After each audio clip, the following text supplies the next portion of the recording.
Assalamualaikum warahmatullahi wabarakatuh. Kembali lagi bersama Ibu Meita Ratnasari di pembelajaran kelas 4. Nah, bagaimana kabar kalian hari ini anak-anak? Bu Meita harapkan kalian senantiasa baik-baik saja ya. Nah, pada pembelajaran kali ini kita akan mempelajari tentang gagasan pokok dan gagasan pendukung. KD 3.1 dan 4.1. Anak-anak sudah siap? Baik, kita mulai ya belajar hari ini. Sebelum masuk ke materi pokok, di sini Bu Meita akan mengingatkan kalian kembali tentang paragraf, yaitu susunan beberapa kalimat yang disusun secara padu. Nah, dalam awal paragraf itu selalu ada tanda jeda atau spasi atau jarak. Ini menandakan adanya awal paragraf atau pergantian paragraf baru. Coba di sini anak-anak amati teks yang berjudul Pawai Budaya ini terdiri dari beberapa paragraf ya. Ini yaitu paragraf pertama dari kata pawai hingga dekat. Lalu paragraf kedua dari kata di barisan sampai kata menarik. Untuk paragraf ketiga yaitu dari kata budaya sampai kata dipadukan. Paragraf keempat yaitu dari kata rombongan sampai dipelajari. Nah, ternyata teks Pawai Budaya ini terdiri dari 4 paragraf. 1, 2, 3, 4. Nah, selanjutnya kita cek paragraf yang Bu Meita tampilkan selanjutnya ini. Dalam paragraf ini ternyata paragrafnya jumlahnya hanya ada 1. Nah, dalam satu paragraf ternyata terdiri dari beberapa kalimat. Kalimat itu selalu diakhiri dengan tanda baca. Nah, di sini tanda baca yang digunakan yaitu titik. Coba perhatikan. Dan kita hitung ada berapa sih kalimat pada paragraf ini. 1,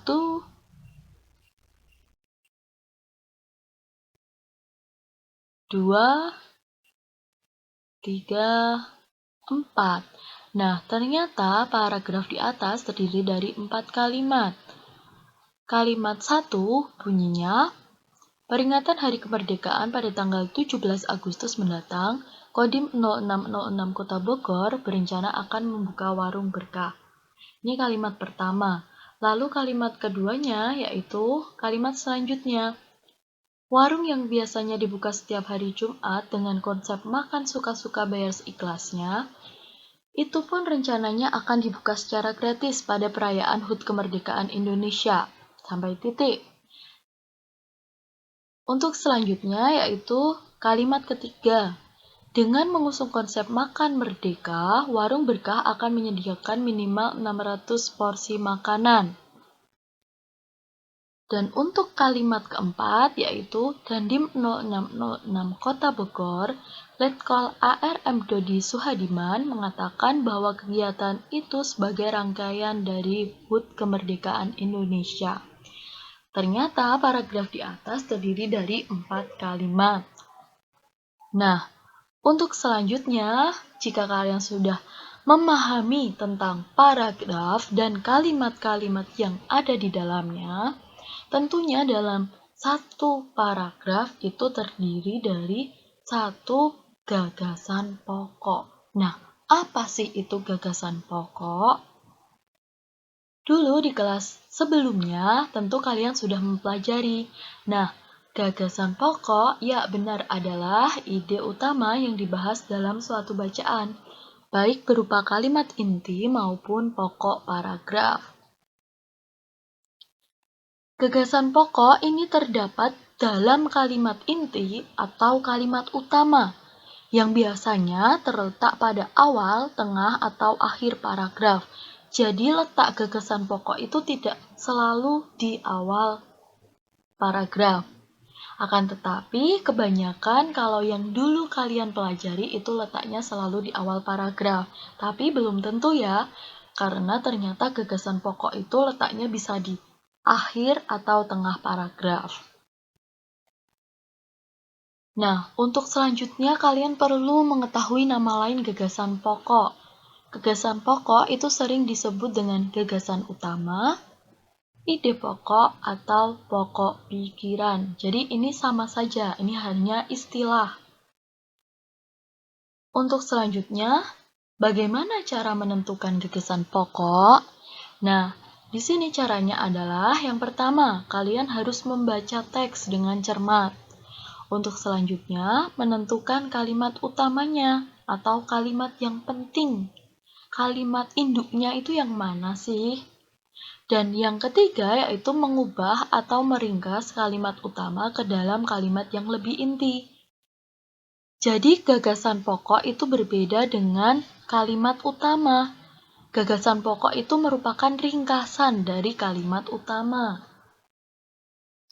Nah, yuk kita cari gagasan pokoknya pada paragraf yang Bu Meita tampilkan ini. Sebelumnya, kita harus membaca teks dengan cermat. Mari kita baca dulu.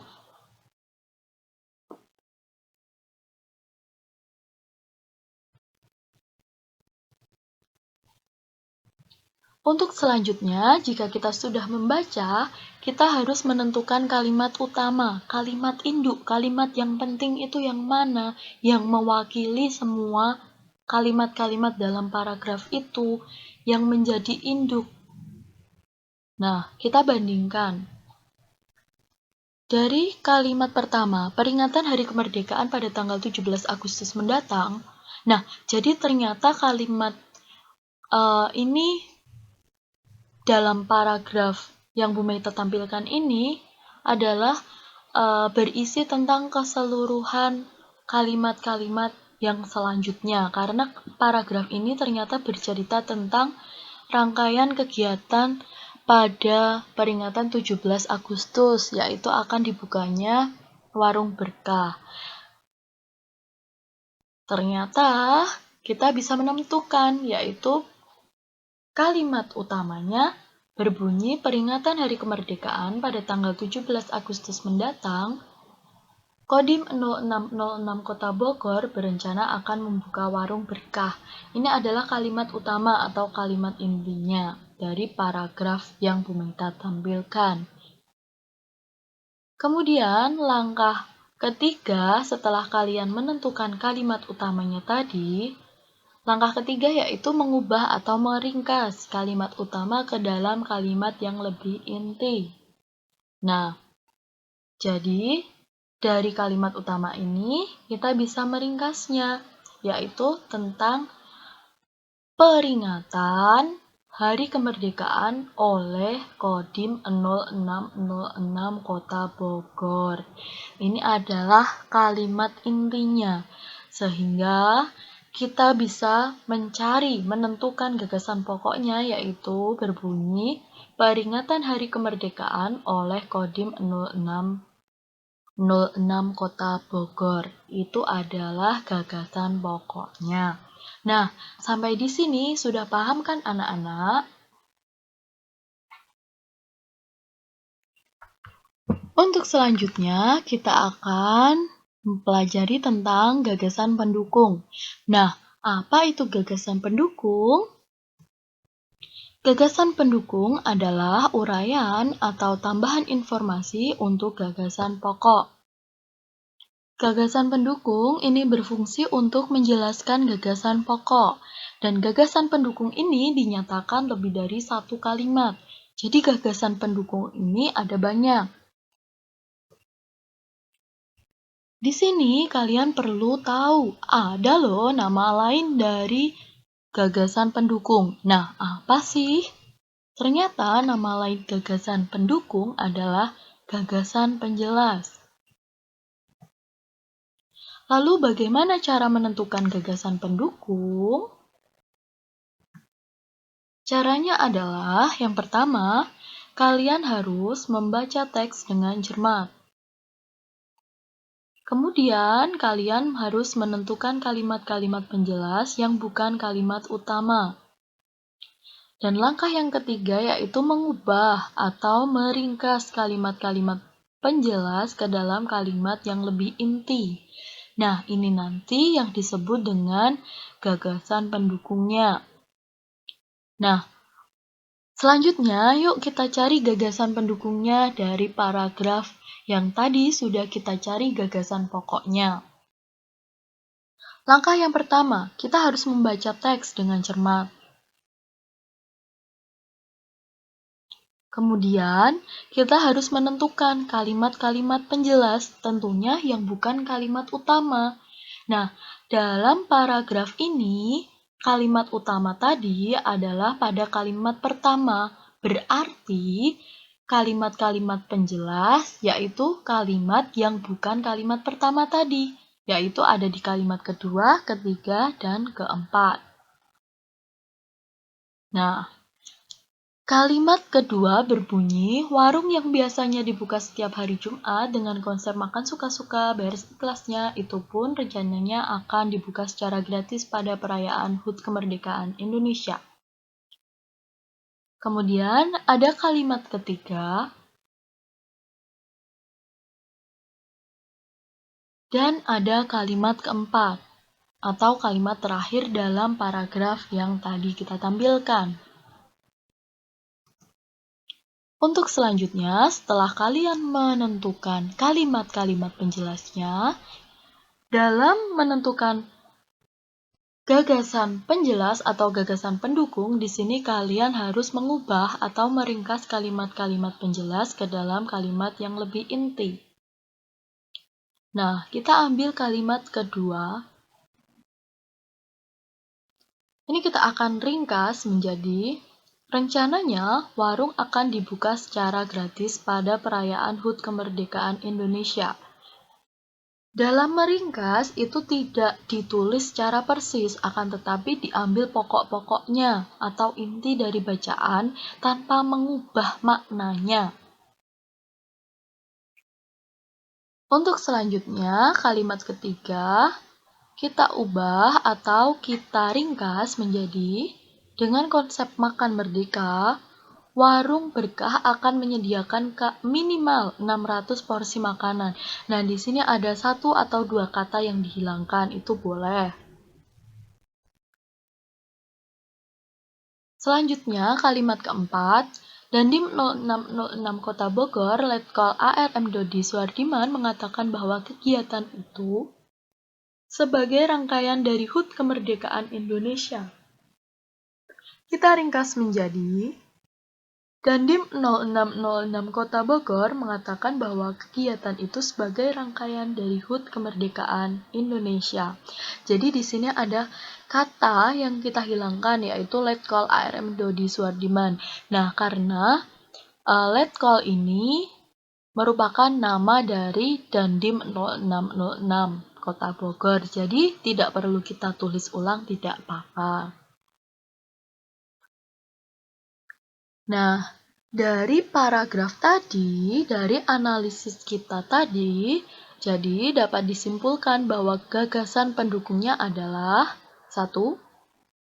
Rencananya warung akan dibuka secara gratis pada perayaan HUT Kemerdekaan Indonesia. 2. Dengan konsep makan merdeka, warung berkah akan menyediakan minimal 600 porsi makanan. 3. Dandim 0606 Kota Bogor mengatakan bahwa kegiatan itu sebagai rangkaian dari HUT Kemerdekaan Indonesia. Nah, ini adalah gagasan pendukung dari paragraf yang ada di awal tadi, atau yang sudah kita baca tadi. Nah, sampai di sini anak-anak sudah jelaskah? Baiklah, jika sudah jelas, di sini akan Bu Meita beri tugas atau penugasan untuk kalian. Jadi tugasnya adalah, di sini ada bacaan yang berjudul Keberagaman Budaya. Tolong anak-anak tentukan gagasan pokok dan gagasan pendukung tiap paragraf pada teks berikut. Jadi teks ini berisi 1, 2, 3, 4, 5 paragraf. Nah, silakan anak-anak cari gagasan pokok dan gagasan pendukung dari setiap paragrafnya. Nah, sekian. Selamat mengerjakan, selamat belajar. Bu Guru akhiri. Wassalamualaikum warahmatullahi wabarakatuh.